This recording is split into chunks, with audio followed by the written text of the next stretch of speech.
Now, authorities in the Republic of Benin have detained at least a dozen soldiers following an attempted coup early Sunday, with security sources confirming 13 suspects, mostly active duty personnel, and one former service member arrested after a small group of officers briefly seized the national television station, calling themselves the Military Committee for Refoundation. The mutineers announced the removal of President Patrice Talon and the dissolution of state institutions, though the presidency quickly dismissed the broadcast as the work of a fringe faction, confirming that Talon is safe and loyal forces have restored control. While the immediate threat has been contained, analysts warn that the unrest could ripple through the economy, potentially shaking investor confidence and slowing foreign direct investment, as well as disrupting regional trade, which is critical to their concerns for a country heavily reliant on commerce, agriculture, and cross-border markets. Now, joining us to unpack the implications is Bertin Koovi, a former presidential candidate in the Benin Republic. Now, let's get right into the crux of the matter. Now, the coup attempt in Benin caught many by surprise, and briefly disrupted national stability. Now, were you personally surprised by the sudden unfolding of this event? Was it expected? We were all surprised because we are into electoral process and we have already two candidates that are running for the presidential election. Patrice Talon is leaving the office on the 23rd of May, 2026.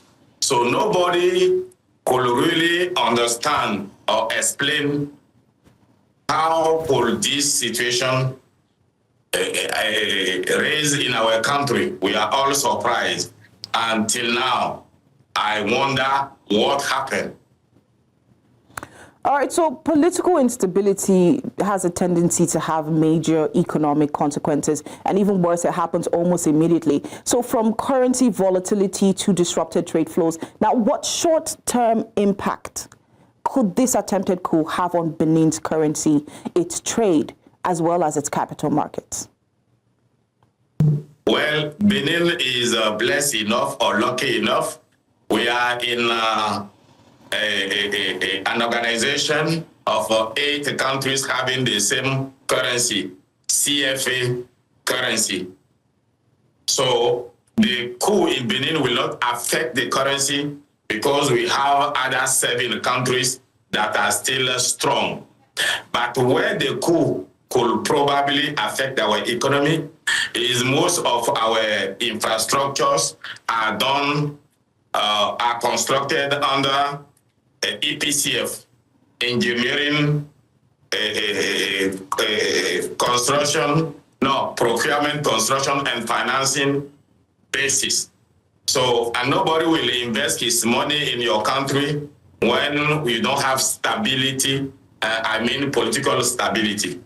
That could probably affect our economy, our country, but as this has been very brief, not more than 6 hours, everybody knows that we have took over the country, loyal militaries has took over, and we also received the support of Nigeria Army and then ECOWAS Army. And I am here to thank the government of Nigeria for giving their support to our country. All right, so taking a look at investor confidence, of course, we know that it's highly sensitive to political shocks, and even failed coups can trigger caution amongst investors. Now, could this attempted coup affect investor sentiment, potentially causing capital flight or delays in foreign direct investment projects? You know, investment depends on also psychology. And where there is a coup, that can affect the psychology of people. And we as Beninese, we have to work hard to convince them, to reassure them that we are really, that democracy is really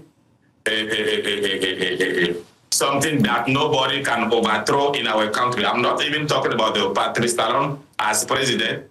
We are talking about democracy, because the worst democratic governance is better than the best military governance. That's why we stood up to support our democracy beyond who is the president.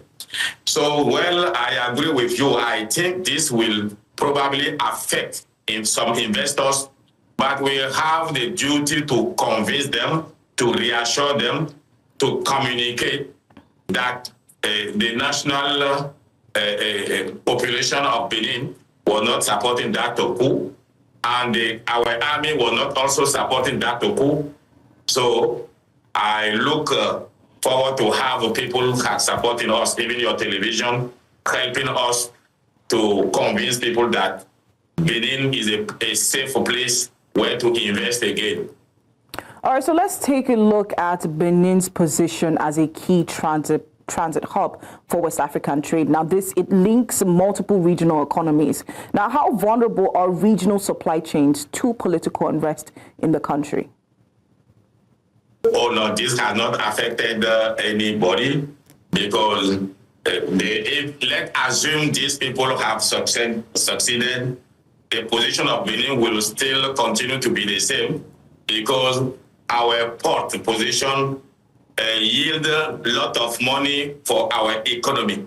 So no matter who is president, we will protect that. So that will not affect us. And besides this, Benin has built in 9 years many roads that help for transit of goods now, and that will not change. So whoever is the president, the position of Benin will not change. The only concern that I have as an economist is this situation affecting the psychology of investors. And sometimes investors, they can change their mind just because they are afraid. We have to convince them that the country is secure and Patrice Talon is on charge. We have our senior brother, Nigeria. You know, I used to say Benin is the 37th state of Nigeria when the economy is concerned, and Nigeria has given us that support to really protect our government by bombing by the Air Force of Nigeria the position of those who at their barrack was bombed yesterday, because they refused to surrender. When after failing the coup, they refused to surrender.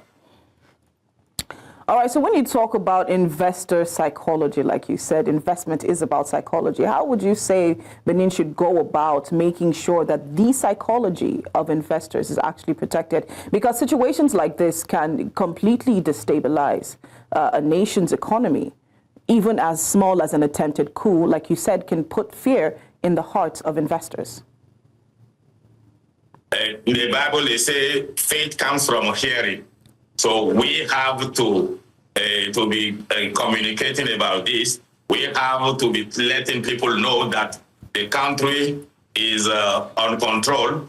We have to continue communicating that the people of Benin are still together.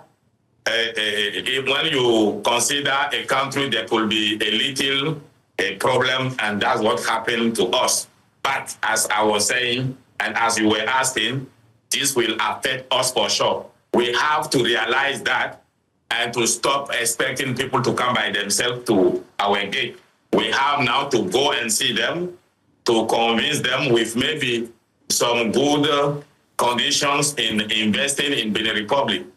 Well, we will see what we will offer to investors to consider Benin as a place to invest. But as I was saying, the protection of Nigeria is also a sign that whoever invests in Benin Republic, and no matter what is happening, the forces of Nigeria will intervene.